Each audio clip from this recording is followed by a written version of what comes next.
Cuando su nuera, en la última etapa de su embarazo, falleció repentinamente, la suegra exigió que le abrieran el vientre para sacar a su nieto. Sin embargo, en el instante en que el bisturí del cirujano tocó la piel, todos en el quirófano quedaron paralizados por el horror. Hola, soy tu elección. La historia que les contaré hoy es la de una joven llamada Lucía. Lucía nació y creció en un pequeño y austero pueblo en las montañas de Asturias. La gente decía que trabajar esa tierra era como arar un campo de piedras. La situación económica de la familia de Lucía era exactamente así. Aunque pasaron toda su vida con la cara en la tierra y la espalda bajo el sol, la pobreza extrema los perseguía como una enfermedad incurable. El día que Lucía supo que había suspendido la selectividad, el cielo de Asturias parecía escupir fuego. El sol abrasador caía a plomo sobre el patio de cemento viejo y agrietado. Con la carta de resultados en la mano, Lucía sintió que las fuerzas la abandonaban. Su nota era terriblemente baja, a varios puntos de la nota de corte para magisterio. Su humilde sueño de ser maestra se había hecho añicos como una pompa de jabón. No lloró. Parecía que las lágrimas de aquella joven se habían secado hacía mucho tiempo. En silencio, entró en su habitación y se dejó caer sobre la desvencijada cama de madera. Desde la cocina, oyó el suspiro de su madre. Un suspiro largo y desolado en medio del silencio asfixiante de la tarde de verano. Aquella noche, nadie en la familia abrió la boca durante la cena. Las lentejas calientes parecían arena en la boca. Su padre José dio una profunda calada a su cigarrillo y, con voz ronca, rompió el silencio. Ya está, Lucía. Si los estudios no son para ti, pues no lo son. ¿Qué le vamos a hacer si no damos para más? No tenemos dinero para que repitas el curso y lo intentes de nuevo. A su lado, su madre, María, agotada y con los ojos hundidos, se secó una lágrima con el borde de su viejo delantal. Mi Lucía, tan buena y tan guapa, pero parece que para estudiar no tienes suerte. Quédate en casa, ayuda a tus padres en el campo, y ya veremos el año que viene. ¿El año que viene? ¿Qué año que viene?, gritó José, aunque su voz se apagó enseguida. Apenas nos da para comer con lo que sacamos del campo. Tú lo sabes bien. ¿Acaso nos queda un solo céntimo después de pagar las semillas tras matarnos a trabajar todo el año? La hija de los vecinos, Isabel, ¿sabes? Se fue a un polígono industrial de Cataluña. Y, en 2 años, volvió por Navidad y les dio a sus padres un fajo de billetes de 1000 euros. Desde su cuarto, Lucía escuchó cada palabra. El corazón se le encogía. Sabía que sus padres no la culpaban. Solo lamentaban el cruel destino de toda la familia. Lucía era la mayor y tenía 2 hermanos pequeños en pleno crecimiento. Solo el problema de darles de comer ya había encorvado la espalda de sus padres como un arco. Ahora, ella se había convertido en una carga más. Lucía lo entendió. El camino de los estudios se le había cerrado. No podía ser tan egoísta como para insistir en un segundo intento, endeudando a sus padres sin garantía alguna de aprobar. La pobreza te vuelve cruelmente realista. Comparado con el hambre de sus hermanos, su sueño era un lujo desmedido. Aquella noche, Lucía no pudo dormir. El canto de los grillos, el sonido de una salamanquesa en la pared de adobe. Todos los sonidos del mundo le parecían increíblemente tristes. Pensó en su vecina, Isabel. Antes, Isabel no era tan buena estudiante como ella, pero era muy guapa. Se fue a la ciudad con unas amigas nada más terminar la secundaria. Cuando volvió en Navidad, era otra persona. Su piel era más blanca, llevaba un peinado bonito y su ropa olía a un perfume caro. Decía que el trabajo en la fábrica no estaba mal, que si eras trabajadora podías ganar dinero. La joven se mordió el labio. Quizás ese era el único camino que le quedaba. Lucía no quería. Aquella ciudad brillante pero desconocida le daba miedo. Solo quería quedarse en casa, aquí, donde estaban sus padres y sus hermanos, aunque fueran pobres. Pero también sabía que, si se quedaba, solo sería una boca más que alimentar, y que, al igual que su madre y que las otras abuelas y mujeres del pueblo, se casaría a los 18 o 20 años, volvería a agachar la cabeza sobre el campo, tendría hijos y seguiría luchando contra la pobreza. Era un círculo vicioso imposible de romper. Por primera vez desde que recibió los resultados, Lucía lloró. Lloró por su sueño hecho pedazos, por su futuro incierto y por su pobre destino. Sabía que no tenía otra opción. A la mañana siguiente, Lucía se despertó antes del amanecer. Su madre ya estaba en la cocina, preparando el desayuno en el viejo fogón de leña. Lucía se acercó y con la voz rota por el llanto de la noche dijo: «Mamá, yo también me quiero ir con Isabel». La mano de su madre, que sostenía unas astillas, se detuvo en el aire, y la leña cayó al suelo. Se giró para mirar a su hija. Sus ojos, llenos de sorpresa, pronto se inundaron de lágrimas. ¿De verdad? ¿Tú sola a un sitio tan lejos? Sí, mamá, ya soy mayor. Puedo cuidar de mí misma. Ganaré dinero y os lo mandaré.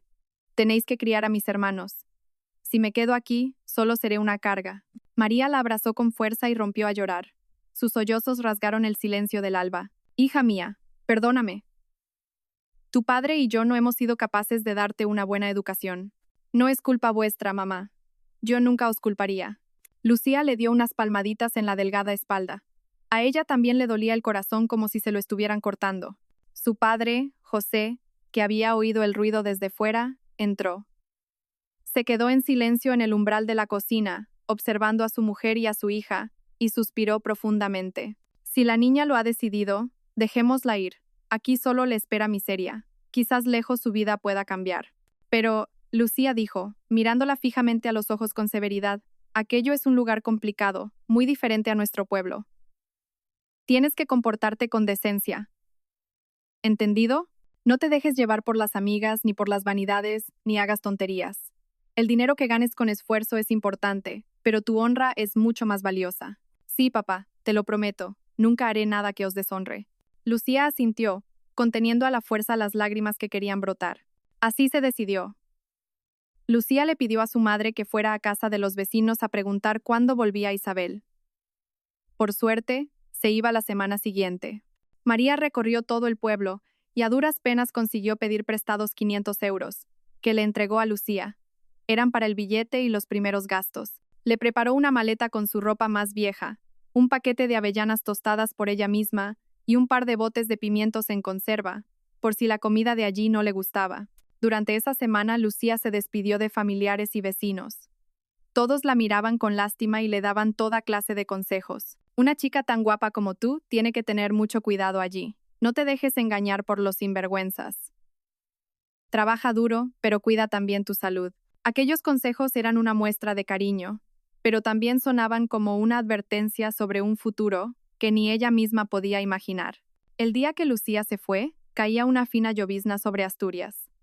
El aire fresco de principios de otoño hacía que el corazón se sintiera aún más frío. Su padre la llevó en su vieja bicicleta hasta la estación de autobuses. Su madre y sus hermanos los siguieron a pie. Al llegar a la estación, Isabel ya estaba sentada en el autobús, saludando con la mano. Lucía abrazó a su madre con todas sus fuerzas. Mamá, ya me voy. Cuídate mucho. Adiós, hija. Y escribe. No te olvides de escribir, dijo María con voz ahogada.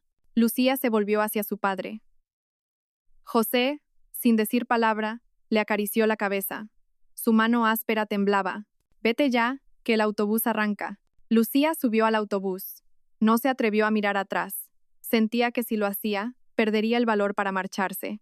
El autobús empezó a moverse lentamente, alejándola de su querido pueblo, de su pobre casa de adobe y de los sueños de su adolescencia.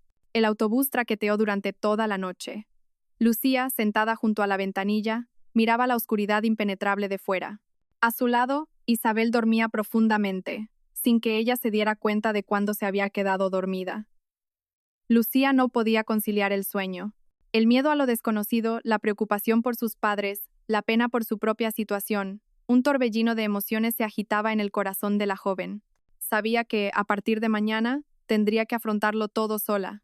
Su vida pasaba a un nuevo capítulo. No sabía si sería de color de rosa o completamente gris. Tras casi un día entero de viaje, Lucía por fin pisó tierra catalana, en la periferia de Barcelona. Al bajar del autobús, lo primero que sintió no fue emoción, sino una agobiante sensación de ahogo. El calor de allí era bochornoso, como un horno. No se parecía en nada al sol de su tierra, que, aunque picaba, venía acompañado de una brisa fresca. El polígono industrial que se extendía ante sus ojos parecía un monstruo gigante hecho de hormigón y acero, hileras de naves industriales, altas chimeneas y gente con monos de trabajo que salía como un enjambre de abejas. El ruido de las máquinas, de los coches, las voces chillonas de la gente, todo la mareaba. Isabel la agarró del brazo. Venga, Lucía, vamos. Primero dejamos las maletas en el piso, que estoy muerta de cansancio. El piso compartido de Isabel estaba en un callejón oscuro y húmedo.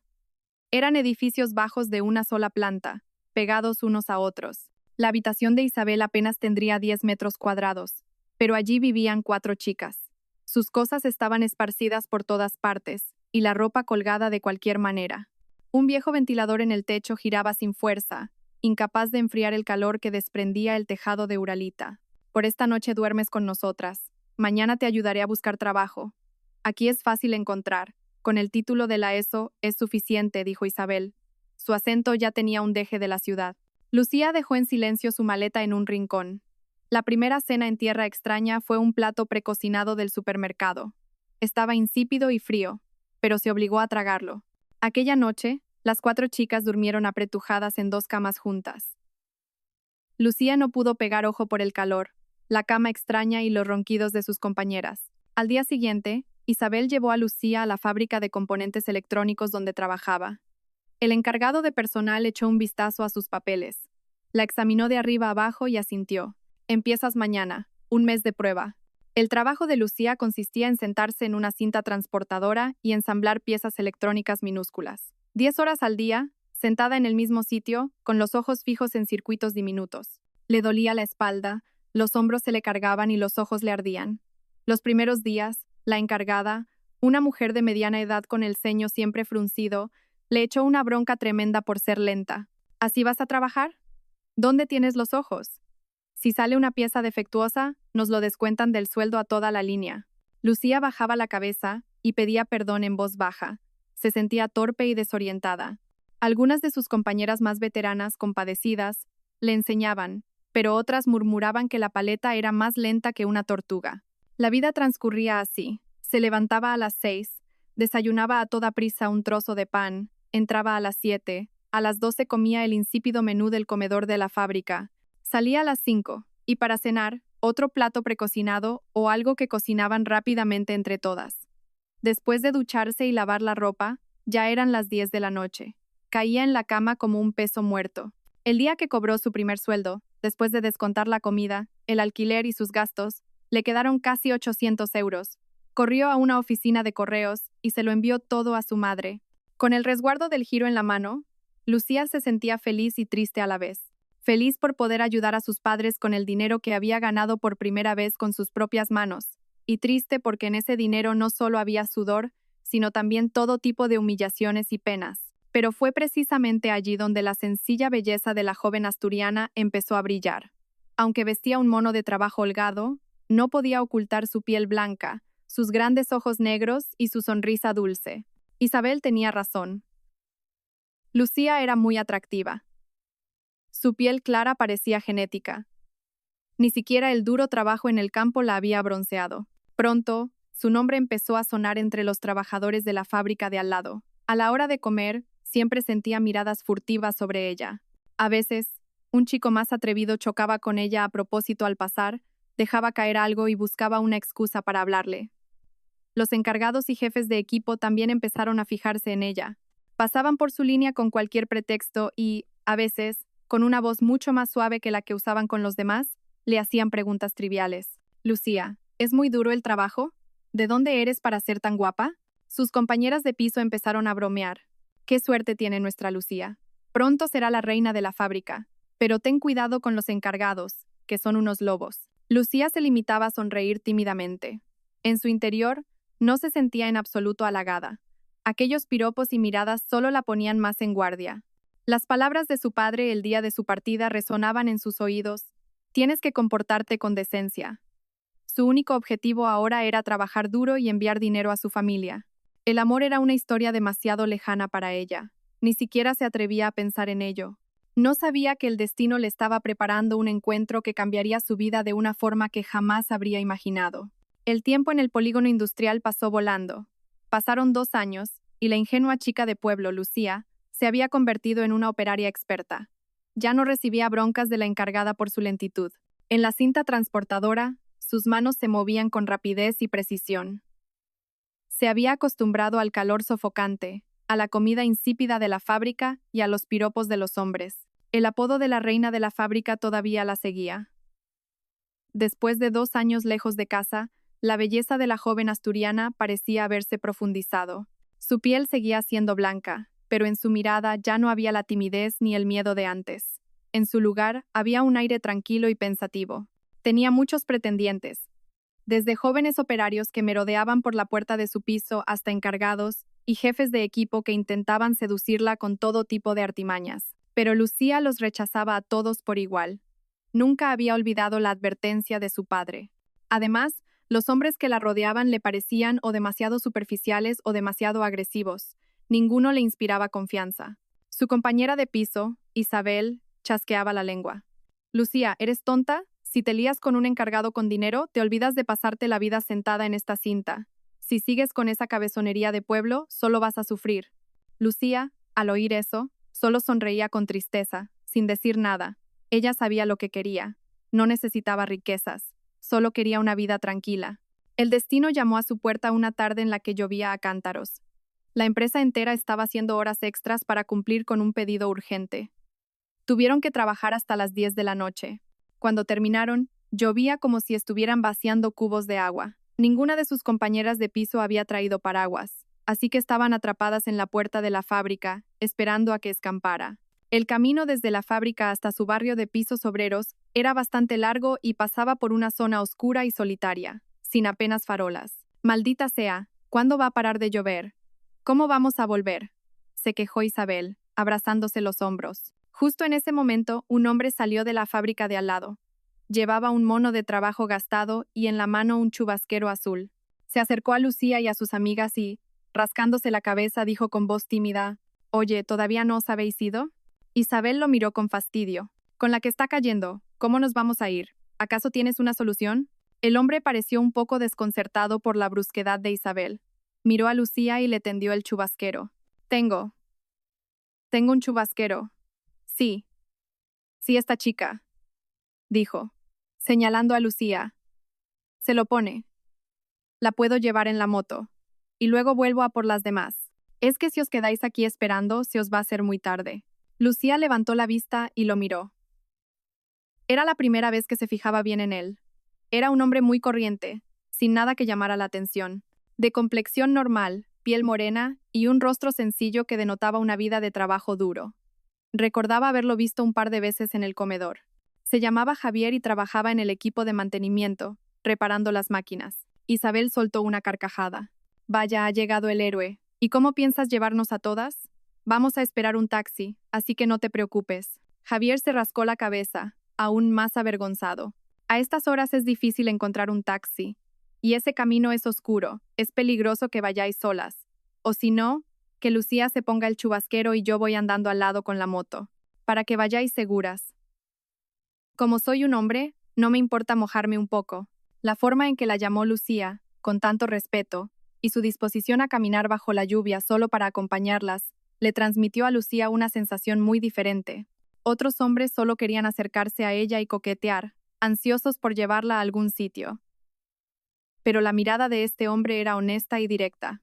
«No, no hace falta. Gracias», rechazó Lucía amablemente. «Váyase usted. Nosotras esperaremos un poco más». «¿Cómo vais a esperar?», insistió Javier. «No parece que vaya a parar pronto. Lleváis todo el día trabajando, si os mojáis os vais a resfriar. Poneos este chubasquero y ya está». Dicho esto, le puso el chubasquero en las manos a Lucía, y sin más, volvió a su vieja moto.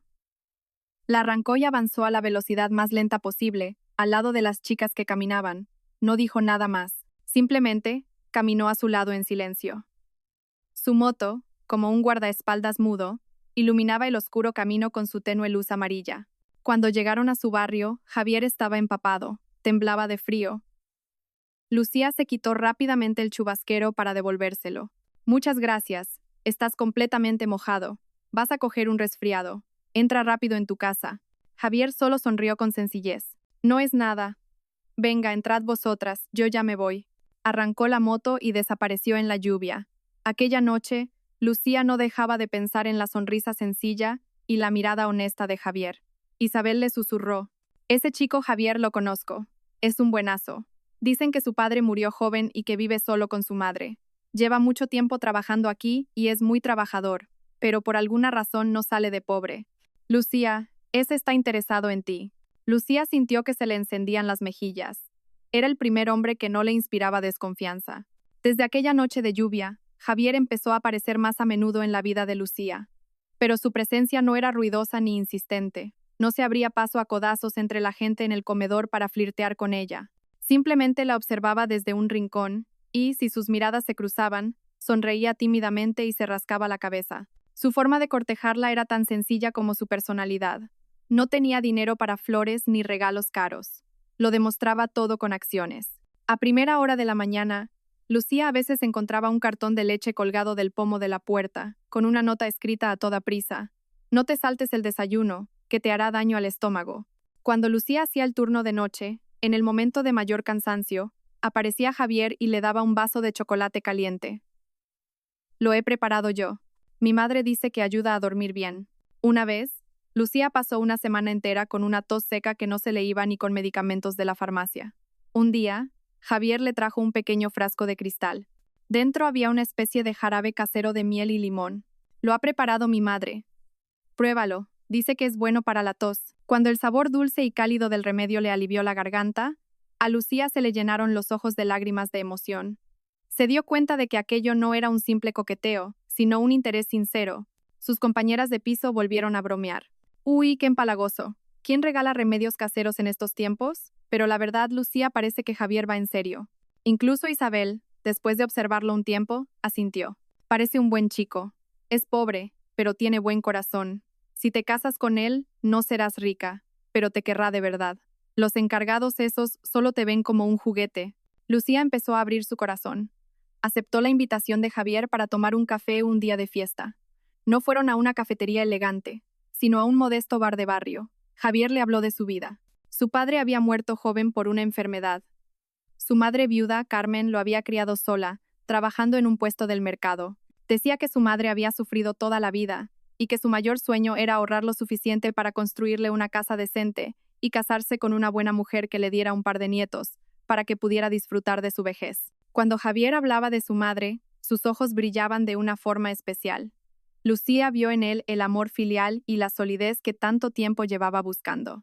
Ella también le habló de su familia en Asturias, de sus hermanos que aún estudiaban y de por qué tuvo que abandonar su sueño de ser maestra. Javier le cogió la mano, áspera por el trabajo, y le dijo con voz sincera: «Lucía, sé que tú también has sufrido mucho. No puedo prometerte riquezas, pero te quiero de verdad. Quiero protegerte y cuidarte. ¿Te casarías conmigo?». La petición de matrimonio de Javier fue tan sencilla como él. No hubo rosas ni velas.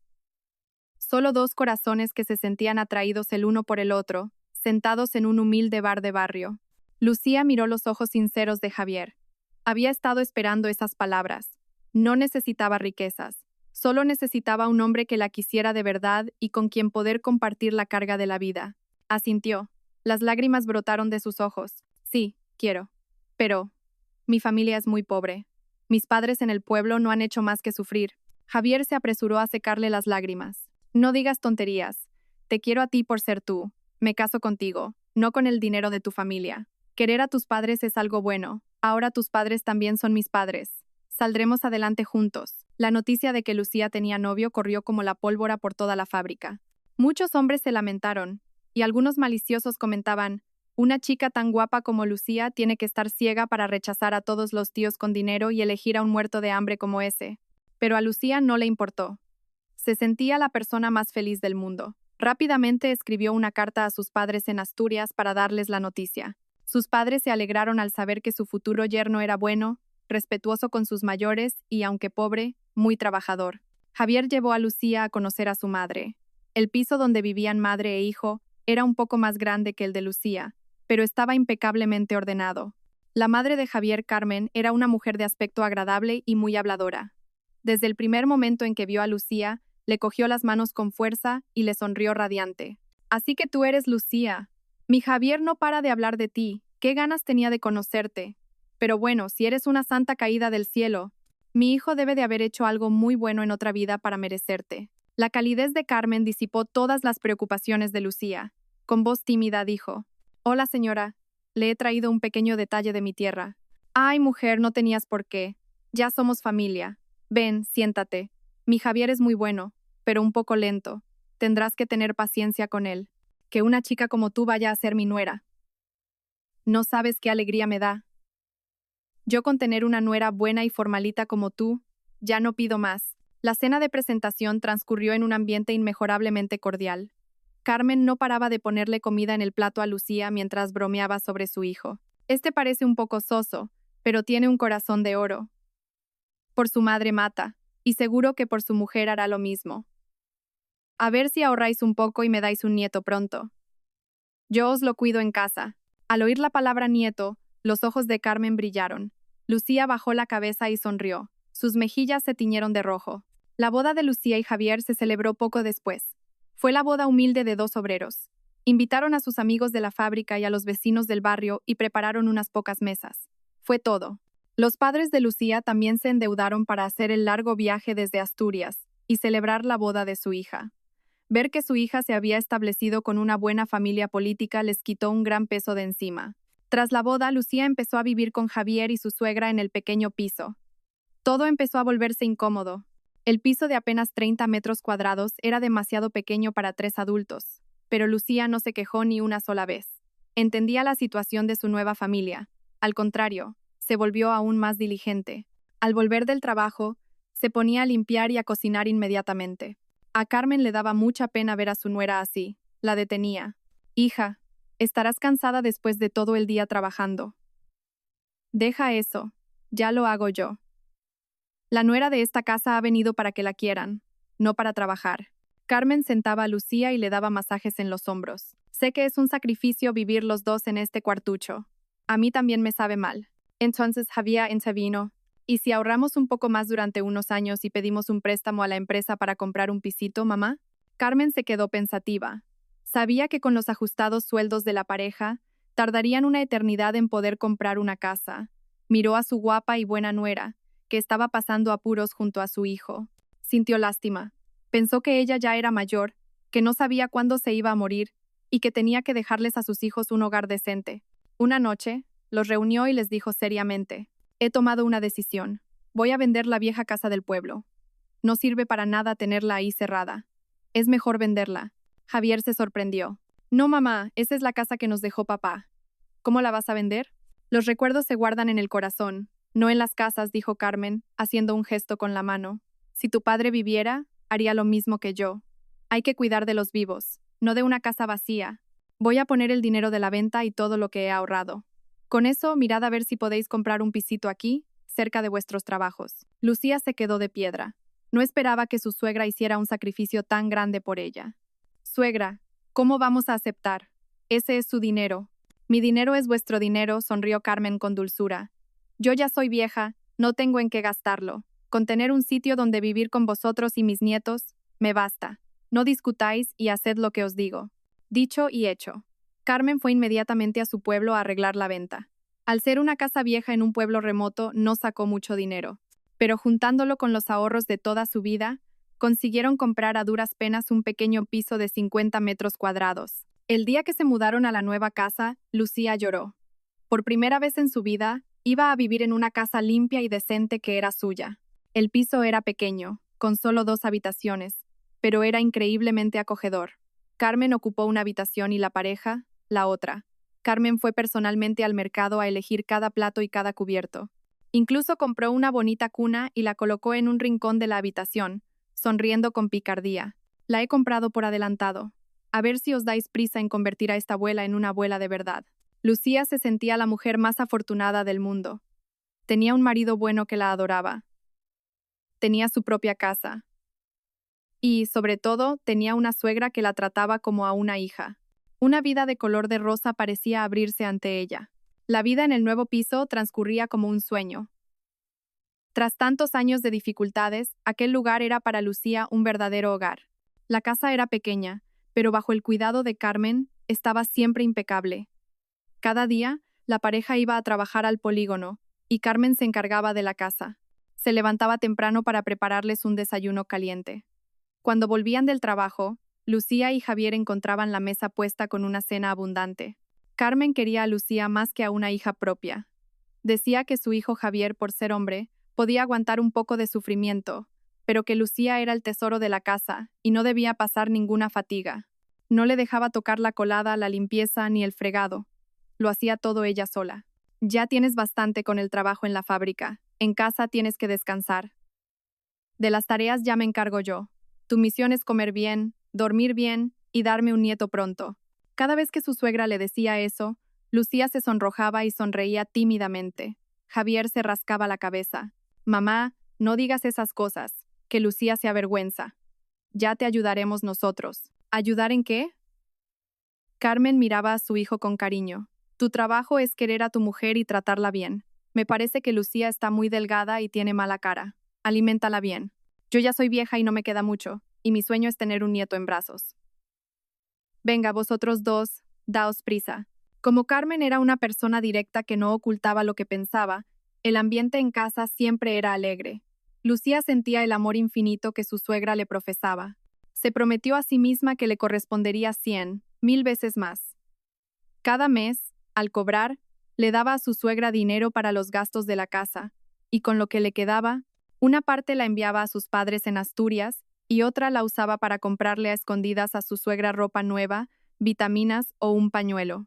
Cuando Carmen recibía los regalos de su nuera, aunque de boca para afuera decía, ¡ay, qué derroche!, con lo que cuesta ganar el dinero. Su cara se iluminaba de alegría. Se jactaba ante las vecinas del bloque. Mi nuera Lucía, es tan buena y tan cariñosa. De verdad creo que he acumulado méritos durante generaciones para tener una nuera así. Mucha gente envidiaba la buena relación entre suegra y nuera.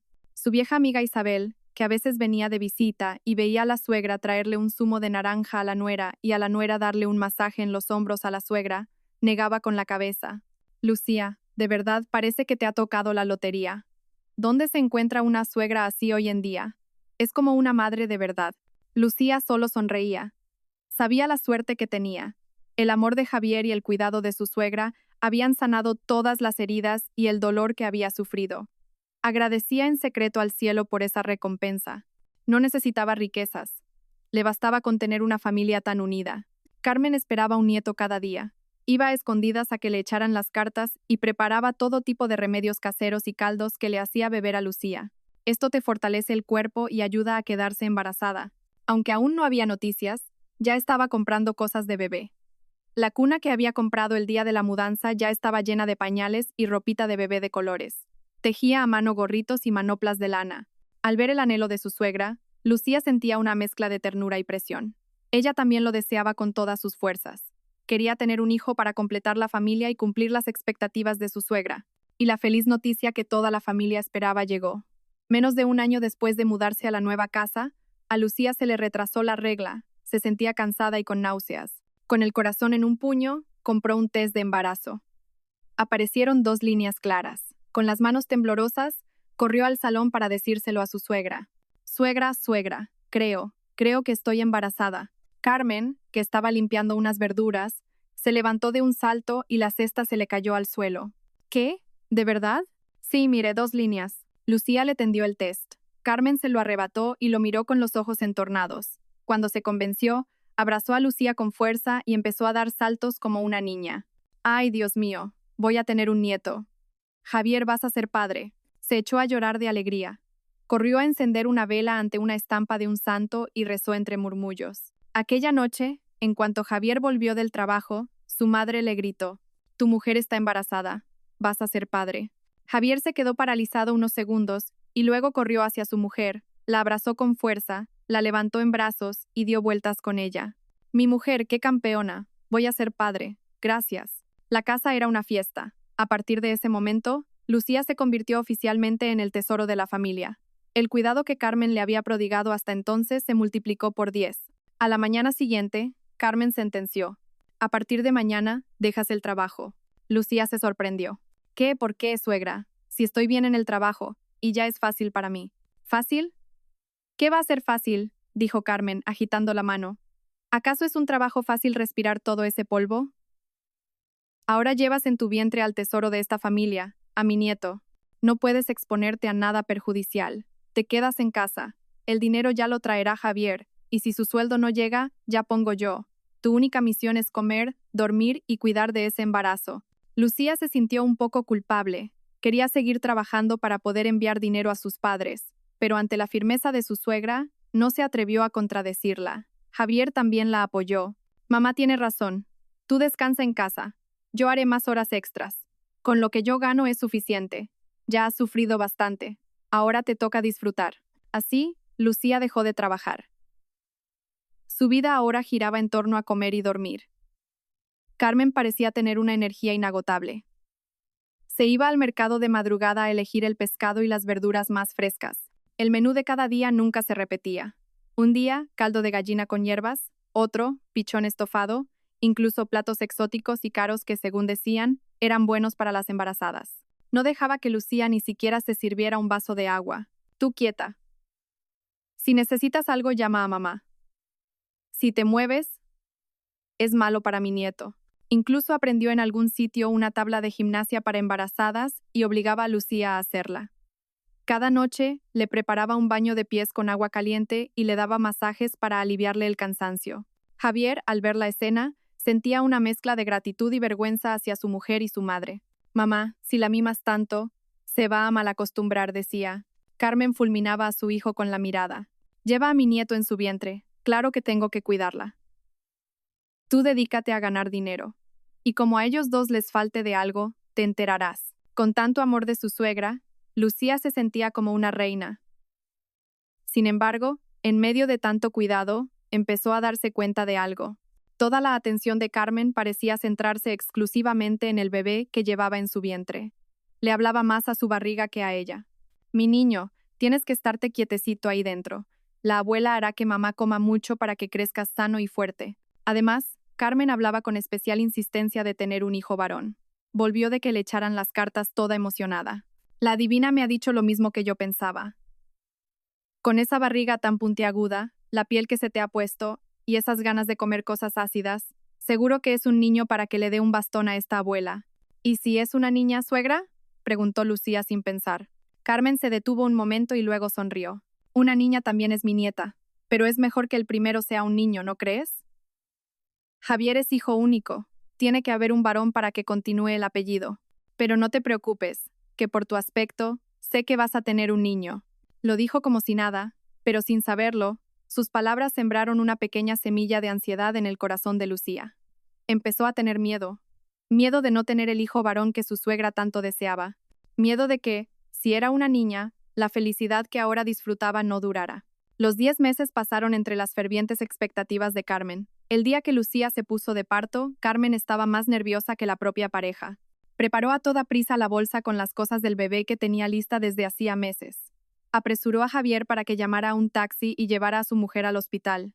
Durante todo el camino, Carmen le apretaba la mano a su nuera y no dejaba de musitar. Aguanta, hija, aguanta un poco más. Pronto conocerás a mi nieto. A Lucía le dolía, pero ver la preocupación de su suegra la reconfortaba. Entró en la sala de partos. Javier y Carmen esperaban fuera, nerviosos. El parto fue largo y doloroso.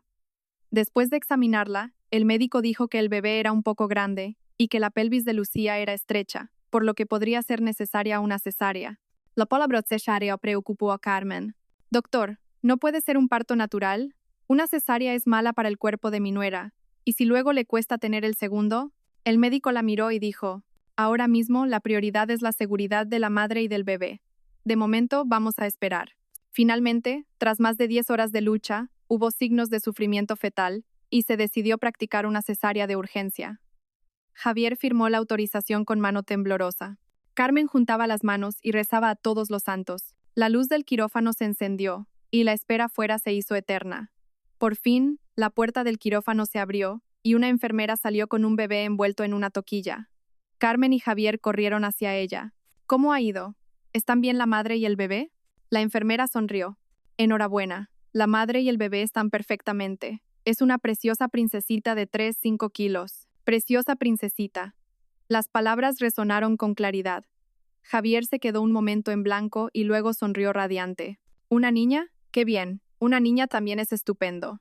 ¿Mi mujer está bien? La madre está bien. Ahora está en reanimación. La enfermera le entregó el bebé a Javier. Tenga, papá, cójala. Javier cogió torpemente a la pequeña criatura. Su rostro brillaba de felicidad. Miraba a la pequeña y sonrosada bebé que se movía. Pero Carmen no. En el instante en que escuchó las palabras princesita, la sonrisa que tenía en los labios se congeló. Se quedó paralizada, como si le hubiera caído un rayo. Su rostro, hinchado de expectación, se volvió ceniciento en un segundo. Ni siquiera miró a la nieta que tenía delante. ¿Una niña?, murmuró con voz ausente. Luego, se dio media vuelta y dejando a su hijo desconcertado con el bebé en brazos, se dirigió a grandes zancadas por el pasillo. Javier la llamó, siguiéndola a toda prisa. «Mamá, ¿a dónde vas? Ni siquiera has visto a tu nieta». Carmen, sin volverse, solo agitó la mano. «Voy al baño, tú cuida de tu mujer». La repentina frialdad de su madre redujo a la mitad la alegría de Javier. Miró a la pequeña hija que tenía en brazos y luego a la espalda de su madre que se alejaba. Un mal presentimiento empezó a crecer en su interior. Cuando Lucía salió de reanimación, estaba agotada, pero forzó una sonrisa buscando a su marido y a su suegra. Javier se apresuró a poner al bebé a su lado. «Cariño, es nuestra hija. Es preciosa. Se parece a ti». Lucía, al ver a la pequeña, lloró de felicidad. «Mi hija», susurró. «¿Dónde está tu madre?» Javier titubeó. «Ah, mamá ha ido al baño». Pero Carmen no volvió. Pasó mucho tiempo, y ya atardeciendo, entró en la habitación arrastrando los pies. Olía fuertemente a alcohol de romero.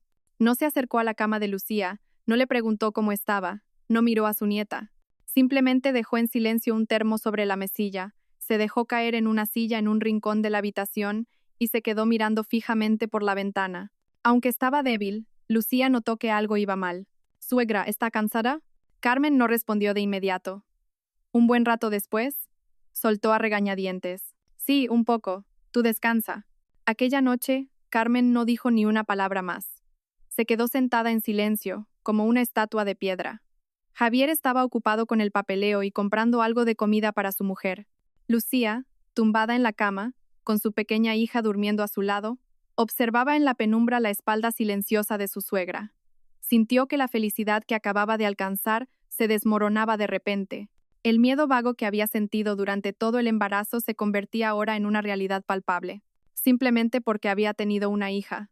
3 días después, Lucía recibió el alta y volvió a casa. El apartamento, que una vez consideró su hogar, ahora se sentía terriblemente frío. Carmen se movía por la casa como una sombra, con el rostro desprovisto de toda emoción. En todo el día, no cogió en brazos a su nieta, ni le preguntó a su nuera cómo se encontraba. Para cenar, solo había un plato de judías verdes cocidas y un poco de pan. Javier, al ver la mesa, dijo avergonzado: «Mamá, Lucía necesita recuperarse de la cesárea. Con esto, ¿cómo va a coger fuerzas para darle el pecho a la niña?» Carmen espetó, con voz afilada: «¿Y qué fuerzas tengo yo para servir a nadie? Estoy vieja y cansada. A comer lo que hay». Javier se apresuró a disculparse. No quería decir eso. Bajaré a comprarle a mi mujer un poco de leche». Carmen soltó un bufido, se metió en su habitación y cerró la puerta de un portazo. El sonido del portazo fue como un martillazo en el pecho de Lucía. Se sentó a la mesa y lloró sin consuelo. La cicatriz de la operación todavía le dolía. Su cuerpo pesaba 1 tonelada, y ahora se le sumaba el dolor del alma. Javier se apresuró a abrazar a su mujer. «No llores, cariño, es malo para la herida. Come aunque sea esto. Mamá debe de estar muy cansada. Mañana hablaré con ella». Pero el mañana de Javier nunca llegó. Carmen inició una guerra fría cruel. Declaró que por haber pasado la noche en vela en el hospital, le dolía la espalda, la cabeza y le había subido la tensión. A partir de ese día, se encerró en su habitación y no cocinó ni limpió. Toda la carga cayó sobre los hombros de Lucía.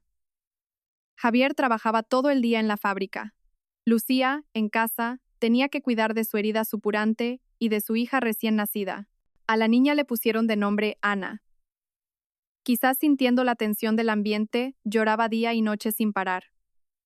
Lucía, mal alimentada y con el shock emocional, no producía leche. Tuvo que empezar a darle biberones a duras penas. Apenas 10 días después del parto, antes de que la cicatriz se hubiera cerrado, Lucía tuvo que lavar a mano los pañales de la niña. Como no tenía un tendedero grande, tenía que agacharse en el pequeño cuarto de baño para lavar. Cada vez que se inclinaba, sentía que la cicatriz se le abría. Cocinaba a toda prisa, normalmente arroz blanco o un huevo cocido. No tenía fuerzas para más. Carmen salía a veces de su habitación y veía a su nuera ajetreada y a su nieta llorando a pleno pulmón. Lejos de ayudar, la maldecía. «Vaya una inútil. No sirve ni para parir como es debido. Y ahora vive de gorra en casa de su suegra y nos trae otra boca que alimentar». Cada palabra de Carmen era como 1000 agujas clavándose en el corazón de Lucía. Ella solo podía abrazar a su hija y llorar. Por la noche, cuando Javier volvía del trabajo y veía a su mujer demacrada y a su hija con la voz ronca de tanto llorar, se le partía el alma. Ayudaba a su mujer con la colada y calmaba a la niña. Con cautela, le decía a su madre: «Mamá, por favor, mi mujer está débil por el parto. Ayúdala un poco. Ana también es tu nieta». Carmen lo fulminaba con la mirada. «¿Qué nieta? Yo no tengo ninguna nieta con faldas. ¿Vas a dejar a tu madre por esa mujer? Una mujer que no es capaz de darte un hijo. ¿Para qué la quieres? Échala de casa y búscate una que te dé un varón. Mujeres que dan hijos hay a montones». «Mamá», gritó Javier. Era la primera vez que le alzaba la voz a su madre. «Esa mujer es mi esposa y Ana es mi hija. No hables así. Ah, ya eres mayorcito. Te pones de parte de tu mujer y le gritas a tu madre». Carmen se puso a llorar y a golpear la mesa. «Ay, Dios mío. Después de vender mi casa para darles un techo, de tratarla como a una reina durante el embarazo, ahora me traen una niña y se alían los dos para maltratar a esta pobre vieja. No puedo más. Prefiero morirme». Con el escándalo que montó Carmen, todo el bloque de pisos se enteró. Javier, asustado, se arrodilló rápidamente y le pidió perdón a su madre. Estaba atrapado en medio. Por un lado, su mujer y su hija. Por otro, la madre que se había sacrificado por él toda la vida. Se sentía desgraciado e impotente, pero al final, el deber filial pudo más. No se atrevió a contradecir más a su madre. A partir de ese día, Javier se dedicó a trabajar en silencio. Intentaba salir un poco antes para hacer las tareas de casa a toda prisa antes de que su madre lo viera. Consolaba a Lucía. «Aguanta, cariño. Yo te quiero a ti y a nuestra hija. Ten un poco de paciencia. Mamá no está acostumbrada todavía. Pronto le cogerá cariño a Ana». Lucía asentía, pero su corazón ya se había enfriado. La felicidad que había disfrutado era, en realidad, prestada. Estaba construida sobre la condición de que diera a luz a un hijo. Ahora que esa condición no se había cumplido, todo se había derrumbado. Los días de sufrimiento físico y mental envolvieron a la joven como un sudario. Pasó medio año, y la vida de Lucía se hundió gradualmente en un círculo de miseria. Se quedó esquelética, con los ojos hundidos y ojeras profundas. Su hija Ana, por suerte, a pesar de la falta de cariño de su abuela, crecía sana. Ya balbuceaba y sonreía cuando su madre jugaba con ella. La sonrisa angelical de su hija era la única fuerza que le permitía a Lucía soportar sus días sombríos. Javier seguía igual. Iba a trabajar en silencio, y al volver, ayudaba a su mujer. Ya no intentaba hablar del tema con su madre. El ambiente en casa era siempre pesado, como si hubiera una losa de piedra. Carmen seguía tratando a su nuera y a su nieta con una frialdad absoluta, como si no existieran. Comía sola y vivía encerrada en su habitación. Un día, cuando Ana acababa de cumplir 6 meses, ocurrió algo extraño. Aquella mañana, Lucía estaba luchando para darle la papilla a la niña. La bebé no paraba de girar la cabeza y no quería comer, tirándolo todo al suelo. Cansada y frustrada, Lucía estaba a punto de gritarle a la niña cuando Carmen salió de su habitación. Lucía se encogió instintivamente, esperando otra sarta de insultos. Pero no fue así. Carmen se acercó y miró a Ana. Por primera vez en 6 meses, miró a su nieta directamente a la cara. Ana, al ver a una desconocida, abrió los ojos como platos y miró a su abuela. Y de repente, sonrió de oreja a oreja, mostrando sus encías. Aquella sonrisa pareció derretir el bloque de hielo que Carmen tenía en el corazón. Dudó un momento, y luego extendió la mano. «Venga, bonita, vamos a comer. Te dará de comer la abuela». Lucía se quedó atónita. La mano de Carmen temblaba mientras cogía una cucharada de papilla y se la acercaba a la boca de Ana. Extrañamente, la niña abrió la boca y se la comió con gusto. Carmen le dio otra cucharada, y la niña volvió a comer. Como si no pudiera creer lo que veía, una tenue sonrisa apareció por primera vez en mucho tiempo en el rostro curtido de Carmen. «La que yo le doy sí que se la come», dijo, mirando a Lucía. Su voz seguía siendo forzada, pero no tan afilada como antes. A partir de ese día, la actitud de Carmen cambió de forma increíble. Empezó a salir de su habitación y a coger a Ana en brazos por iniciativa propia. La dormía y hasta iba al mercado a comprar comida rica y nutritiva para cocinar. Parecía que las cálidas comidas familiares de antes habían vuelto. «Come tú también, que estás en los huesos. Tienes que comer bien para que te suba la leche». Le puso un muslo de pollo entero en el plato a Lucía. A Lucía le temblaba la mano que sostenía el cuenco. No entendía qué estaba pasando. Miró a Javier, y él se encogió de hombros, con una expresión de sorpresa y alegría. «¡Qué bien! Parece que a mamá se le ha pasado el enfado. Por fin coge a nuestra Ana. dijo él a toda prisa. Javier creyó que era verdad. Creyó que el tiempo y la sangre habían ablandado el corazón de su madre, pero Lucía no. Después de 6 meses de infierno, su corazón se había endurecido y se había vuelto desconfiado. Aquella amabilidad era demasiado repentina, demasiado perfecta. Carmen no solo cogía a su nieta, sino que también se ofrecía a lavar los pañales y a limpiar la casa. La trataba como cuando estaba embarazada por primera vez. Tú descansa, eso ya lo hago yo. Tú cuida de la niña y de tu salud. Lucía se sentía confundida y ansiosa. Aquella amabilidad, lejos de tranquilizarla, la asustaba. No parecía un arrepentimiento sincero, sino una acción calculada. Pero no sabía qué estaba calculando. Se limitaba a observar a su suegra en silencio, llena de recelo. No podía creer que una felicidad que se había roto pudiera recomponerse tan fácilmente. La sospecha de Lucía crecía con cada gesto amable y cada palabra cariñosa de su suegra. Cuanto mejor la trataba Carmen, más inquieta se sentía Lucía. Carmen cuidaba de Ana con mucha destreza, pero en su mirada, Lucía no veía el amor puro que veía en los ojos de Javier. Sentía algo forzado, una paciencia con un propósito. Lucía decidió descubrir la verdad. Empezó a prestar más atención a las conversaciones privadas entre su marido y su suegra. La oportunidad llegó una noche de fin de semana. Ana, que ya tenía casi 8 meses, dormía profundamente. Lucía fingió dormirse pronto, pero se quedó despierta. Oyó llegar a Javier del trabajo y a su suegra llamarlo al salón para hablar. La puerta del dormitorio de Lucía no estaba del todo cerrada. Aguzó el oído. Al principio, solo hablaban de cosas triviales, pero pronto la voz de Carmen bajó de tono y adquirió un matiz calculador. Javier, ¿qué tal el trabajo? ¿Te han subido el sueldo? Bueno, normal, mamá. Para mantener a mi mujer y a mi hija da. ¿Por qué lo preguntas? Bostezó Javier cansado.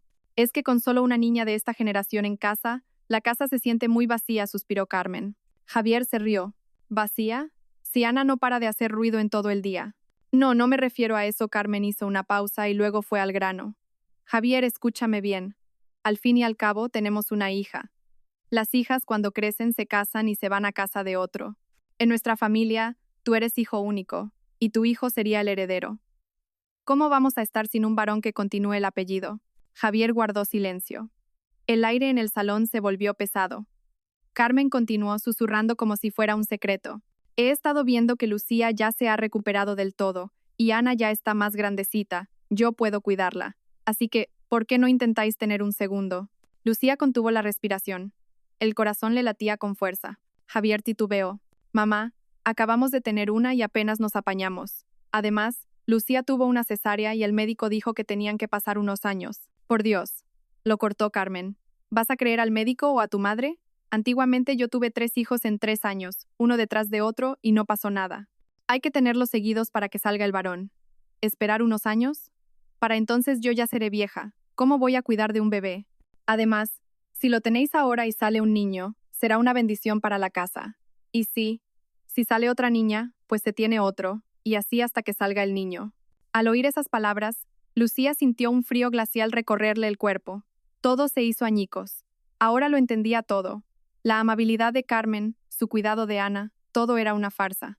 La había tratado bien para que su cuerpo se recuperara y pudiera volver a usarla como una máquina de parir, para tener un hijo. A los ojos de Carmen, Ana era solo un producto defectuoso, un peldaño temporal. Javier todavía parecía dudar. Pero mamá, así Lucía sufrirá mucho. ¿Sufrir? ¿Qué sufrir? Espetó Carmen.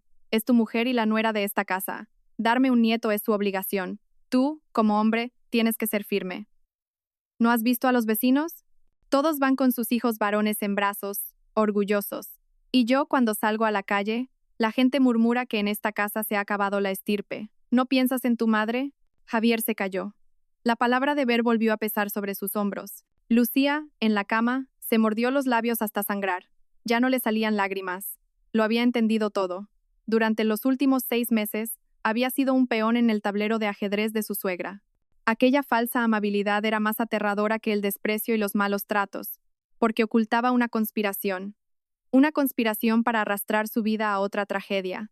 La noche en que escuchó esa conversación, Lucía vivió como una sombra. Entendió todo con claridad. La amabilidad de Carmen no era arrepentimiento, era una inversión. Estaba engordando a su nuera para la siguiente gestación, la que traería un varón.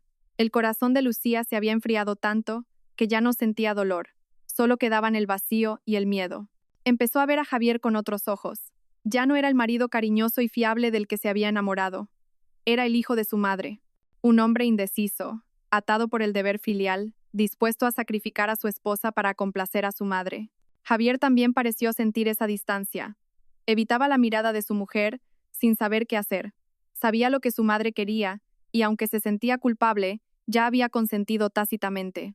Carmen empezó a ejecutar su plan. Preparaba comidas aún más abundantes que cuando Lucía estaba embarazada de Ana. Caldos de gallina con hierbas, manitas de cerdo, y todo tipo de tónicos que conseguía en algún sitio. Obligaba a Lucía a comer. Come. Come mucho para coger fuerzas. Tienes que estar fuerte y un poco más llenita para que la producción sea buena, ¿entiendes? Las palabras que Carmen soltaba con tanta naturalidad le daban escalofríos a Lucía, pero no podía negarse. Sabía que no tenía escapatoria. Sus padres en Asturias seguían viviendo con dificultades, no podía volver a casa con una niña y ser una carga aún mayor para ellos. Estaba atrapada en esa casa, atada a la obligación impuesta por Carmen de parir un hijo. Y lo que tenía que pasar, pasó. Cuando Ana acababa de cumplir 13 meses, una noche, después de que su madre le echara en cara que los hijos de los vecinos ya celebran el primer cumpleaños de sus herederos, Javier entró en silencio en el dormitorio de su esposa. Aquella noche no hubo amor ni caricias. Lucía se quedó quieta, apretando los dientes y tragándose las lágrimas. Se sintió como un instrumento, una máquina de parir. Pocas semanas después, su cuerpo le envió las señales conocidas: cansancio, náuseas. Lo que para una mujer debería ser un símbolo de felicidad, para ella fue la confirmación de una sentencia de muerte. Estaba embarazada, cuando Lucía, con mano temblorosa, le entregó a Javier el test de embarazo con las 2 líneas claras. Él solo pudo bajar la cabeza. Cariño, lo que vas a tener que pasar. Javier no se atrevía a mirar la desesperación en los ojos de su mujer, pero Carmen fue diferente. Cuando Javier le dio la noticia, gritó de alegría. ¡Ay, qué pronto! Esta vez seguro que es un niño. ¿Ves cómo tenía razón? Hay que tenerlos seguidos para que salga el varón. A partir de ese momento, comenzó un régimen de cuidados especiales mucho más terrible que el anterior. Carmen ya no dejaba que Lucía ni cogiera a Ana. Tú cuida del tesoro que llevas en el vientre. De Ana ya me encargo yo. Se llevaba a Ana y la cuidaba de cualquier manera, solo para que Lucía pudiera dedicarse en exclusiva al embarazo. Toda su atención estaba ahora centrada en el vientre cada vez más abultado de Lucía. Hacia los 3 meses de embarazo, Carmen empezó a impacientarse. Hay que saber si es niño o niña. Cuanto antes lo sepamos, antes podremos dar gracias a los santos. Carmen sabía perfectamente que en los hospitales públicos no le dirían el sexo. Indagando, encontró una pequeña clínica privada en un barrio alejado, donde decían que un médico era infalible para adivinar el sexo. Llevó a Lucía allí, con un sobreabultado de dinero en el bolsillo. La clínica era oscura y destartalada. El médico ya mayor tenía toda la pinta de dedicarse a estas cosas. En cuanto recibió el sobre de Carmen, se volvió muy amable. Pasó el viejo ecógrafo por el vientre de Lucía, mirando atentamente la pantalla en blanco y negro. Sí, se ve. Sonrió, señalando la pantalla. Enhorabuena, es un niño. Se le ve el pito claramente, igualito que su padre. Carmen no cabía en sí de gozo. Allí mismo en la consulta, juntó las manos y no paraba de dar gracias. Ay, Dios mío, de verdad que es un niño. Gracias, gracias, doctor. Estaba tan contenta que sacó más dinero del bolsillo y se lo metió en la mano al médico. De vuelta a casa, Carmen no paraba de reír y hablar, pletórica de alegría. Mi niño, mi tesoro, hija, esta vez te has convertido en la heroína de la familia. Tú solo come y pare, de lo demás ya me encargo yo. Lucía, sentada en el asiento trasero de la moto, se tocó instintivamente el vientre a un plano, un niño. Al final, el resultado de su sacrificio era el que ellos querían. Pero, ¿por qué no sentía ni una pizca de alegría? En su interior solo crecía un miedo vago. Sentía su cuerpo muy debilitado y, a veces, la vieja cicatriz de la cesárea le daba punzadas agudas, como un mal presagio. Con la alegría de saber que tendría un heredero, Carmen trataba a Lucía como a una reina. Pero cuanto más extremos eran sus cuidados, más ansiosa se sentía Lucía. Las punzadas en la vieja cicatriz de la cesárea se hicieron cada vez más frecuentes.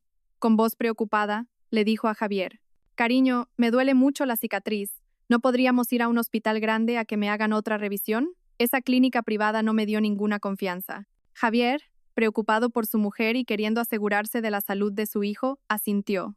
Vale. Mañana pido el día libre y vamos al hospital público. Allí estaremos más tranquilos. Carmen, al oírlo, también estuvo de acuerdo. Sí, no es mala idea. Hay que ver si mi nieto de oro está sano, que lo miren en el mejor sitio. Al día siguiente, Javier llevó a Lucía al hospital público. Era un hospital grande y de confianza, nada que ver con la destartalada clínica privada. Después de coger número y esperar un buen rato, por fin le tocó el turno a Lucía. La doctora que la atendió era una mujer mayor, de aspecto serio pero amable. En su placa ponía DRA. Elena Vargas, jefa de servicio. La doctora hojeó la cartilla de embarazo y empezó a preguntar. ¿De cuántos meses está? De casi 4, doctora, respondió Lucía. La doctora Vargas asintió y anotó algo. ¿El primer parto fue natural o por cesárea? Fui por cesárea. ¿Y qué edad tiene su primer hijo ahora? Preguntó la doctora, una pregunta de lo más normal. Lucía dudó. Acaba de cumplir 11 meses. La mano de la doctora, que estaba escribiendo, se detuvo en seco. Levantó la cabeza de golpe. Las gafas se le resbalaron por la nariz. Miró incrédula a Lucía y a Javier alternativamente. ¿Que su primer hijo tiene 11 meses? Repitió, con la voz grave. A su lado, Carmen, impaciente, intervino. Sí, así es, doctora. Mírela rápido, por favor. Es un niño. Queremos saber si está sano y qué tiene que comer. La doctora Vargas ignoró por completo a Carmen. Su mirada estaba fija en Lucía. Su voz, una mezcla de rabia y compasión, se volvió cortante. Señora, ¿me está diciendo que su primer hijo tiene 11 meses y este embarazo es de 4? ¿Sabe usted contar? 11 menos 4 son 7. Eso significa que se quedó embarazada de nuevo a los 7 meses de dar a luz, antes de que la cicatriz de la cesárea se hubiera curado. ¿Es eso correcto? Lucía, aterrorizada, respondió en voz baja. Sí, sí. Por el amor de Dios, ¿cómo pueden jugar así con una vida? La doctora golpeó la mesa. Ya no podía mantener la calma. ¿Son conscientes de lo que han hecho? La cicatriz de una cesárea necesita al menos 24 meses, 2 años, para recuperarse por completo. ¿Y se queda embarazada de nuevo en solo 7 meses? ¿Acaso creen que la vida de una persona es un juego? Carmen se ofendió por el tono de la doctora. Doctora, ¿qué formas son esas de hablar? Un embarazo es una bendición del cielo, ¿por qué? Cállese, por favor, gritó la doctora Vargas. Carmen se sobresaltó y se calló. ¿No se da cuenta de que su nuera lleva una bomba de relojería en su vientre? La vieja cicatriz aún no se ha curado bien. Es fina como el papel de fumar. Ahora el feto es pequeño porque tiene 4 meses, pero en unos meses, cuando crezca y el útero se expanda, a la mínima contracción, esa fina cicatriz puede reventar. Una rotura uterina. Se volvió hacia Lucía, con voz compasiva. ¿Sabe lo que es una rotura uterina? La sangre empieza a salir a borbotones y no se puede parar. Mueren la madre y el bebé. Y aunque lleguen a tiempo al hospital, la vida de la madre no está garantizada. Al bebé es un 99% seguro que no se le puede salvar. ¿Quién, en su sano juicio, la ha animado a cometer semejante imprudencia? La mirada de la doctora se dirigió a Carmen y a Javier. Lucía, al oír mueren la madre y el bebé, se puso a temblar y rompió a llorar. Doctora, sálveme. Tengo mucho miedo, dijo entre sollozos. La doctora suspiró y negó con la cabeza. Ya está de 16 semanas, el feto no es pequeño. Pero seré sincera. Por la vida de la madre, les recomiendo que consideren una interrupción del embarazo. Hay que operar de inmediato. Cuanto más esperen, más peligroso será. Esto no es una broma. ¿Interrupción? Gritó Carmen, que se oyó en todo el hospital. ¿Qué dice? ¿Qué interrupción? Ese niño es mi heredero, es un varón. ¿Y me dice que me deshaga de él? La ira de Carmen estalló en la consulta. Señaló directamente a la cara de la doctora. ¿Usted es médico? ¿Cómo puede decir semejante barbaridad? Seguro que tiene envidia de que vayamos a tener un niño y nos está echando una maldición para que lo perdamos. La doctora se quedó sin palabras ante la cerrazón de Carmen. Intentó mantener la calma. Señora, estoy hablando de la vida de una persona. Esto es ciencia, no brujería. Si no me cree, vaya a cualquier otro hospital grande y pregunte. No voy a preguntar nada, rugió Carmen. Seguro que nos está asustando para sacarnos el dinero. Ya sé cómo funciona esto. Los médicos de hoy en día inventan enfermedades a la gente sana para ganar dinero. ¿Cree que a esta vieja la va a engañar? Ni lo sueñe. Dicho esto, le arrebató la cartilla de embarazo a Lucía y, agarrándola bruscamente del brazo, la sacó de la consulta. ¿Revisión? ¿Qué revisión? A una doctora como usted no le confío nada. Vámonos a casa. Carmen arrastró a Lucía, que sollozaba aterrorizada, fuera de la consulta. La doctora, desesperada, gritó tras ellas. Señora, es muy peligroso. Piénselo de nuevo. Al menos firme un documento de que ha sido informada de los riesgos. Firmar, ¿qué firmar? Médica de pacotilla. El grito de Carmen resonó en el pasillo. De vuelta a casa en la moto, Lucía no paró de llorar. Temblaba de miedo. Suegra, tengo mucho miedo. La doctora ha dicho que si el útero se rompe, morimos los dos. No, ¿no podemos hacerle caso? ¡Cállate!, gritó Carmen, un grito más fuerte que el ruido de la moto. Eres una miedosa. ¿Vas a creer a tu madre o a esa doctora de mal agüero? Te lo digo yo, que lo he visto en el pueblo. Mujeres que parían 3 hijos en 3 años, uno detrás de otro. Y a ninguna le pasaba nada. Y ellas comían pan duro y parían como si nada. ¿Y a nosotros, que te estamos cuidando tan bien, nos va a pasar algo? Cuando llegaron a casa, Javier esperaba preocupado. Al ver los ojos hinchados de su mujer y la cara de furia de su madre, se asustó. ¿Qué pasa, mamá? ¿Qué ha dicho la doctora? ¿Le pasa algo a nuestro hijo? Lucía, antes de poder hablar, rompió a llorar de nuevo. Cariño, la doctora dice que es muy peligroso. Que como tuve la cesárea hace tan poco, que hay que interrumpir el embarazo. El rostro de Javier se puso pálido. ¿Qué? ¿Tan grave es? Miró a su madre, confundido. Carmen tiró el bolso sobre la mesa y gritó. ¿Interrumpir? ¿Qué interrumpir? ¿Vas a hacer caso a tu mujer o a tu madre? Escúchame bien. Ese niño es mi heredero y es un varón. La doctora de ese hospital tiene envidia de que tengamos un niño y quiere quitárnoslo de en medio. Como se te ocurra hacerle caso, te juro que me mato aquí mismo. Javier se quedó paralizado. No podía moverse. Pero, ¿y si de verdad pasa algo, mamá? No quiero perder a mi mujer ni a mi hijo. ¿Te preocupas por tu mujer, pero no te preocupa que se acabe el linaje de esta familia? Carmen se puso a llorar a gritos. ¿Quieres que tu madre se muera sin poder cerrar los ojos en paz? ¿Quieres que venda esta casa y me quede en la calle? ¿Qué prefieres? ¿Que tu madre se muera o que esta casa tenga un heredero? Elige.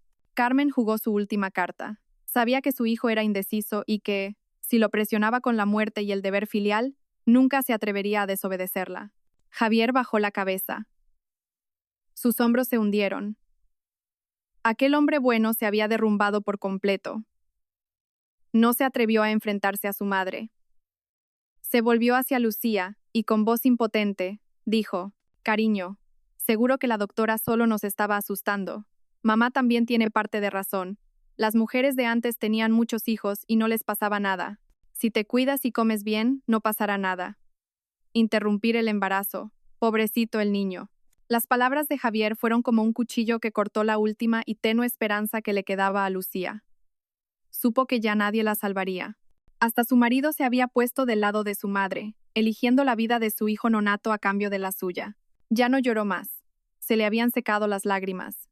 Miró a su marido y a su suegra con los ojos vacíos. Ella también tenía miedo, pero no podía renunciar al bebé. Al fin y al cabo era su hijo, y él no tenía la culpa. No podía ir sola al hospital a hacer aquello. Solo le quedaba abandonarse a su suerte. Carmen, al ver que su hijo cedía, suspiró aliviada. Había ganado, había protegido a su heredero. No hay de qué preocuparse, pensó satisfecha. Si come muchas cosas buenas, la cicatriz se le hará más gorda por sí sola. Mi nieto estará a salvo. A partir de ese día, ignorando la advertencia mortal de la doctora, Carmen inició un cuidado aún más terrible, lleno de fe ciega e ignorancia. El resto del embarazo fue para Lucía como la cuenta atrás para una ejecución. La advertencia de la doctora Vargas resonaba en sus oídos a cada hora de cada día: rotura uterina, mueren la madre y el bebé. Esas palabras se colaban en cada comida, en cada sueño, torturándola. Vivía en un estado de pánico constante.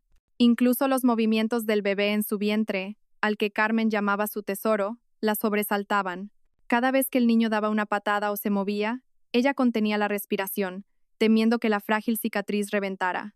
Carmen era todo lo contrario. Vivía los días más felices de su vida. Desde que el médico de la clínica privada le confirmó que era un niño, trataba a Lucía como un templo viviente y al feto como a un dios. Carmen se volcó en la alimentación. Creía ciegamente que si su nuera comía mucho y engordaba, La cicatriz de la operación se engrosaría y se curaría sola. Compró caros remedios herbales y los cocinó con gallina y pichón. Cada día había en la mesa platos exóticos y caros. Vigilaba cada cucharada, cada bocado de Lucía. Come, tienes que comer para que la cicatriz coja carne. Mi nieto de oro tiene que estar bien protegido. Lucía no podía tragar la comida. La comida grasienta y pesada le llegaba a la garganta, pero no podía negarse. Cada vez que hacía una mueca, Carmen la reprendía. Aunque no pienses en ti, tienes que pensar en el hijo que llevas dentro.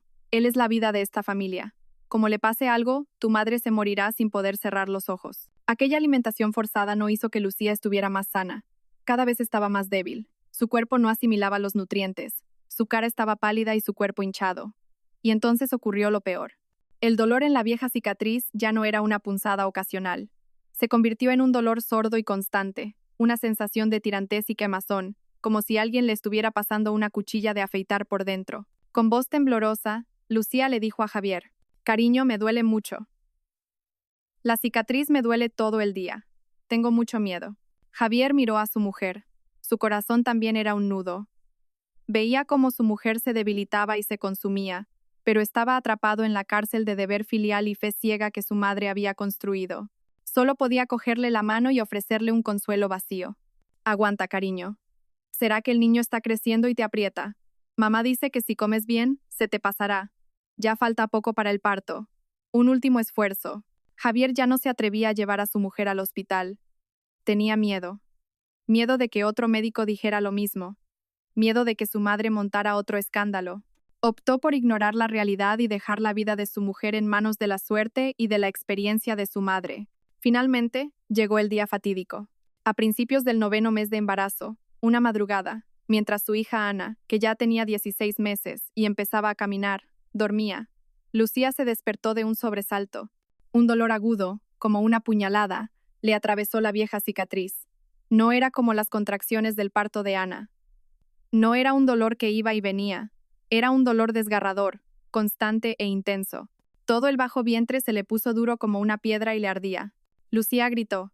Un grito que contenía la desesperación acumulada durante los últimos 5 meses. «Suegra, cariño, ayudadme. Me duele mucho. Siento como si la barriga, como si se me estuviera rompiendo». El grito desgarrador de Lucía hizo que Javier saltara de la cama como un resorte. Salió corriendo y vio a su mujer acurrucada en el suelo, con el rostro pálido como la cera. «Cariño, ¿qué te pasa? ¿Te has puesto de parto?», preguntó Javier nervioso. «No, es la cicatriz. La vieja cicatriz». Lucía jadeaba, agarrándose el vientre. «Al hospital. Cariño, llévame al hospital. Ya». Carmen también llegó corriendo, alarmada. Al ver la escena, juntó las manos. «¡Ay, que ya viene! ¡Que ya viene! ¿Ves cómo tenía razón? Los niños nacen antes. Javier, tranquilo, trae toallas y agua caliente. Voy a ver si ha roto aguas». «No», gritó Lucía, en medio del dolor. Se agarró a la falda de su suegra, con una mirada suplicante. «Suegra, por favor, esto no son contracciones. Me duele solo en un sitio, como si me estuvieran desgarrando. Es como dijo la doctora. Siento que se me ha roto algo por dentro. Vamos al hospital. Se lo suplico». El terror y el dolor extremos de Lucía asustaron también a Javier. «Mamá, vamos al hospital». Viendo a Lucía así, me da mucho miedo. Pero en el momento decisivo, la terquedad de Carmen y su ansia por tener un nieto lo superaron todo. Creyó que simplemente eran contracciones más fuertes porque era un niño. Apartó a Javier de un manotazo. «Tonto, ¿de qué tienes miedo? Cuando una mujer pare, siempre duele como si se fuera a morir. Si la llevamos ahora al hospital, le harán otra operación y le pondrán inyecciones raras que le harán daño a mi nieto. Tranquilo, yo he parido 3 hijos, sé más que nadie. Que se tumbe, respire hondo, y cuando rompa aguas y dílate unos centímetros, ya iremos. Si vamos ahora, no nos la ingresarán y nos mandarán de vuelta». Carmen fue tajante. Confiaba más en su experiencia que en la advertencia de un médico. Pensó que aquel dolor intenso era señal de un parto rápido y fácil. «Aguanta, Lucía, aguanta. Respira hondo y empuja». Incluso le ordenó. «No, no puedo empujar. Suegra, sálveme». Lucía estaba perdiendo el conocimiento. El dolor superaba la capacidad de resistencia humana. Ya no tenía fuerzas ni para gritar. Su voz era un hilo. Javier miraba alternativamente a su mujer y a su madre. Estaba completamente paralizado. No sabía qué hacer. No tenía valor para desobedecer a su madre. Aguanta, cariño. Hazle caso a mamá. Hazle caso. Solo podía repetir palabras vacías, sujetando la mano fría de su mujer. El sufrimiento de Lucía se volvió cada vez más atroz. Sintió que algo caliente se derramaba dentro de su vientre. Su rostro se volvió lívido, sudaba a mares, pero su cuerpo estaba helado. Empezó a temblar. Eran los síntomas de una hemorragia interna masiva. La bomba de relojería había estallado. La vieja cicatriz de la cesárea se había roto. Javier, nuestra Ana. Lucía pronunció con dificultad el nombre de su hija y perdió el conocimiento por completo. Sus ojos se cerraron. Carmen, al ver que su nuera ya no gritaba y se quedaba quieta, pensó que era por el agotamiento. Tanto gritar y ya se ha quedado sin fuerzas. Pues que descanse y coja energía, que pronto tendrá que empujar. Seguía sin entender la situación. Pensaba que todo estaba bajo control. Así pasaron más de 30 minutos en un silencio asfixiante. Javier caminaba de un lado a otro, nervioso. Carmen esperaba sentada junto a Lucía. Finalmente, Javier acercó su mano temblorosa a la nariz de su mujer. Mamá, mamá, ¿por qué parece que Lucía no respira? Solo entonces Carmen reaccionó con horror. Sacudió bruscamente a Lucía. Lucía, no hagas tonterías. Levántate, levántate ahora mismo. Pero Lucía no reaccionaba. Yacía inmóvil. El silencio aterrador de Lucía finalmente hizo que Carmen comprendiera la tragedia. Ay, Dios mío, que se ha desmayado. Se ha desmayado. Javier, gritó Carmen. Presa del pánico, Javier llamó torpemente al 112. Levantó a su mujer en brazos, pero el cuerpo de Lucía ya estaba frío y rígido. Lloraba y gritaba su nombre, desesperado. El sonido de la sirena de la ambulancia rompió el silencio de la noche. Metieron a Lucía en la ambulancia. Javier subió con ella, pegando su oído al pecho de su mujer, pero no oía nada. Carmen también subió a toda prisa, todavía con la bolsa de las cosas de su heredero en la mano. Dentro, los sanitarios empezaron inmediatamente la reanimación cardiopulmonar. Masaje cardíaco, respiración artificial, pero fue inútil. Está perdiendo demasiada sangre, no tiene pulso ni tensión. Cuando la ambulancia llegó a la entrada de urgencias, irónicamente, era el mismo hospital público donde la doctora Vargas les había advertido. Ya era demasiado tarde. Metieron la camilla de Lucía en urgencias. Médicos y enfermeras acudieron corriendo. Pero pocos minutos después, un médico mayor salió, se quitó la mascarilla y negó con la cabeza. Lo siento mucho, le dijo a Javier, con voz compasiva. La paciente ha llegado en parada cardiorrespiratoria. Ha sido una rotura uterina con hemorragia masiva. Hemos hecho todo lo posible, pero no hemos podido salvarla. Mi más sentido pésame. No hemos podido salvarla. Esas palabras destrozaron a Javier. Se derrumbó en el pasillo del hospital. Golpeaba el suelo con los puños. Lucía, cariño, perdóname, perdóname. Su llanto desgarrador resonó en el frío pasillo. Pero Carmen no. La noticia de la muerte de su nuera fue un shock. Pero otro miedo la golpeó con más fuerza. No lloró por Lucía. Lloró por su nieto. Corrió hacia el médico y lo agarró de la ropa. Doctor, doctor, mi nuera ha muerto, sí. Pero mi nieto varón, todavía está vivo en su vientre. Es un niño. Abran el vientre y saquen a mi nieto. Sáquenlo ahora. Es mi heredero. Todo el pasillo del hospital se quedó horrorizado ante aquella petición macabra. Las enfermeras miraban a Carmen como si fuera un demonio. Incluso el médico, que lo había visto todo, sintió un escalofrío. Señora, intentó explicar. Si la madre ha muerto por una rotura uterina y una hemorragia masiva, significa que el feto lleva mucho tiempo sin oxígeno. No hay ninguna posibilidad de que esté vivo. No me importa, gritó Carmen, llorando por su nieto. Si digo que operen, operan. Está vivo. Es el tesoro de mi casa. Aunque haya un 1% de esperanza, tienen que salvarlo. Operen ahora mismo o me mato aquí. Carmen se tiró al suelo, golpeándose la cabeza y montando un escándalo. Los médicos se miraron entre ellos. Sabían que no podían salvar al bebé, pero por la insistencia de la familia y por ética profesional, tuvieron que realizar una última operación, extraer el feto de la madre fallecida. Preparen un quirófano, ordenó el médico, suspirando. El cuerpo de Lucía, una joven de 26 años, fue trasladado de nuevo. No para salvarla, sino para satisfacer la loca obstinación de su suegra. Javier seguía derrumbado en el suelo. Ya no tenía fuerzas ni para llorar. Estaba completamente aniquilado por la tragedia que su propia indecisión y la locura de su madre habían provocado. Fuera, el llanto desesperado de Javier y el silencio espeluznante de Carmen llenaban el pasillo del hospital. Dentro del quirófano, el ambiente era aún más pesado. No era una operación para salvar una vida. Era casi una autopsia, realizada sobre un cadáver aún caliente para satisfacer la demencia de una familia. El jefe del equipo quirúrgico, un hombre mayor que estaba de guardia, suspiró y negó con la cabeza. Había visto muchas tragedias, pero esta estaba cargada de una ignorancia cruel. Siguiendo la petición de la familia, dio las órdenes con voz desprovista de emoción. No hacía falta anestesia. El cuerpo de Lucía, de 26 años, yacía inmóvil en la mesa de operaciones. Una sábana quirúrgica azul cubría su rostro pálido y extrañamente sereno. La luz del quirófano brillaba con intensidad y el cirujano cogió el bisturí. Su mirada era fría y afilada. No siguió la vieja cicatriz, sino que realizó una incisión vertical, la que se usa en emergencias. En cuanto la piel del abdomen se abrió, una escena espantosa se reveló ante todo el equipo. Un mar de sangre llenaba la cavidad abdominal. Sangre fresca y coágulos de sangre ya solidificada cubrían los intestinos. Una joven enfermera no pudo soportarlo. Apartó la vista y se tapó la boca con la mano para ahogar un sollozo. Aspirador, ordenó el cirujano. La máquina de succión empezó a zumbar, aspirando el líquido de color rojo oscuro. Cuando se hubo retirado parte de la sangre, apareció el útero de Lucía. No estaba intacto. La zona de la vieja cicatriz estaba completamente desgarrada. Un desgarro irregular, como si lo hubieran arrancado a mano, de más de 10 centímetros. No era una fisura, era una explosión. La bomba de relojería de la que había advertido la doctora Vargas había estallado. Y lo más terrible, el bebé no estaba allí. El cirujano se quedó un momento paralizado. Metió la mano en la cavidad abdominal y apartó los intestinos, sumergidos en sangre. Y entonces lo tocó. El bebé. El tesoro de Carmen. Su heredero. Por la última contracción del útero, había sido expulsado fuera y había caído por completo en la cavidad abdominal de su madre.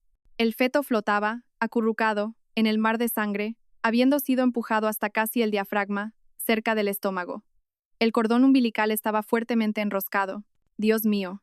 Otra enfermera empezó a llorar abiertamente. El cirujano, con cuidado, sacó al bebé con ambas manos del cuerpo de su madre. Era un niño robusto, de más de 3 kilos. Estaba perfectamente formado, pero su cuerpo, de un color violáceo, colgaba inerte. Había muerto asfixiado por la falta de oxígeno en el mar de sangre de su madre, mucho antes de que llegara la ambulancia. Le entregó la pequeña vida a una matrona. Ella cogió al bebé con manos temblorosas. Se secó rápidamente las lágrimas y realizó mecánicamente el último procedimiento. Cortar el cordón umbilical, limpiar el cuerpo y envolverlo rápidamente en una toquilla, pero no se oyó el llanto del bebé. Solo reinaba el silencio de la muerte. El cirujano mayor miró alternativamente el útero desgarrado y el cadáver del niño inocente. Apretó los dientes. Ante una muerte tan injusta, fruto de una ignorancia que podría haberse evitado por completo, sintió una rabia inmensa como médico. Suturat dijo, con voz gélida, certificad ambas muertes. Yo iré a informar a la familia. Se quitó los guantes ensangrentados, los tiró con rabia a un contenedor de residuos médicos y salió del quirófano. La puerta del quirófano se abrió. Carmen, que esperaba nerviosa, corrió hacia el médico en cuanto lo vio salir. Pasó de largo a su hijo, que lloraba en silencio en el suelo. Agarró la manga de la bata blanca del médico y, con voz temblorosa y esperanzada, preguntó, ¿qué ha pasado, doctor? Doctor, mi nieto varón. ¿Ha llorado? ¿Cuánto pesa? Lo ha salvado, ¿verdad? ¿Verdad? El médico mayor miró fijamente a la mujer que temblaba ante él. En sus ojos no había compasión, solo rabia y agotamiento. Le apartó la mano con firmeza. Entre y véalo usted misma. El bebé está muerto, dijo, pronunciando cada palabra con claridad. Murió asfixiado en el vientre de su madre antes de que ustedes llamaran a la ambulancia. Como si un rayo le hubiera caído encima, Carmen se quedó paralizada. Se tambaleó, incapaz de creer lo que oía. No puede ser. Doctor, está mintiendo. Me están engañando. Como tenían envidia, han matado a mi nieto. Era un niño, mi heredero. No puede estar muerto. Empezó a gritar. ¿Que lo hemos matado? Esta vez el médico no pudo mantener la calma. Su voz resonó por todo el pasillo. Lo han matado ustedes. Su ignorancia y su obstinación han matado a esa madre y a ese hijo. Levantó el historial clínico que una enfermera acababa de entregarle. Mire, aquí está todo registrado. Hace 5 meses, en este mismo hospital, una de las mejores médicas de este país, la doctora Elena Vargas, les advirtió. Les advirtió del riesgo de rotura uterina y les recomendó la interrupción del embarazo. ¿Por qué no la escucharon? Señaló directamente a la cara de Carmen, con voz cargada de ira. ¿Sabe lo que acabamos de ver? El útero de su nuera estaba hecho jirones. Tenía un desgarro de más de 10 centímetros, y el bebé había salido disparado y estaba flotando en un mar de sangre dentro de su abdomen. ¿A eso lo llama experiencia? ¿A eso lo llama haber parido 3 hijos? Usted forzó a su nuera a quedarse embarazada sin que la cicatriz se hubiera curado, todo por esa idea anticuada de continuar el apellido. Usted ha matado a su nuera y ha matado al nieto varón que tanto deseaba. Cada palabra del médico fue como un martillo gigante que destrozó la última defensa de Carmen. El heredero está muerto. Yo lo he matado. Carmen ya no pudo gritar más. La verdad era demasiado cruel, demasiado horrible. El dolor por la pérdida de su nieto, la culpa por haber matado a su nuera y el derrumbe de la fe ciega en la que había creído toda su vida. Todo la golpeó a la vez. Carmen abrió los ojos de par en par. Su mirada estaba vacía, sin foco. Retrocedió hasta chocar con la pared fría y se deslizó hasta el suelo, pero no se desmayó. Se quedó sentada, inmóvil, mirando al vacío. El shock le impidió incluso llorar. Javier, que había estado sentado sin moverse, lo oyó todo. La doctora Vargas les advirtió. Recordó la súplica de su mujer aquel día. Cariño, tengo mucho miedo. Hagámosle caso a la doctora. Y su respuesta. Cariño, seguro que la doctora solo nos estaba asustando. Un remordimiento espeso como el alquitrán lo engulló. No solo era su madre, él también. Su indecisión, su cobardía por no haber protegido a su mujer, lo convertían en cómplice de esta tragedia. Se arrastró por el suelo hasta la puerta del quirófano. Apoyó la frente en las baldosas frías. Lucía, mi niño, aulló Javier. Fue un grito que le desgarró el alma. Es culpa mía. Todo es culpa mía. Fui un mal marido. Soy un mal hijo y un criminal con mi mujer. Lucía, perdóname. Vuelve. Por favor, pero ya era demasiado tarde. En el pasillo vacío del hospital, solo quedaba el eco del llanto desesperado de un Javier lleno de un remordimiento tardío, y el silencio aterrador de una anciana petrificada por su propio crimen. La tragedia de la que una vez fue la reina de la fábrica terminó con sangre, lágrimas y el silencio del arrepentimiento.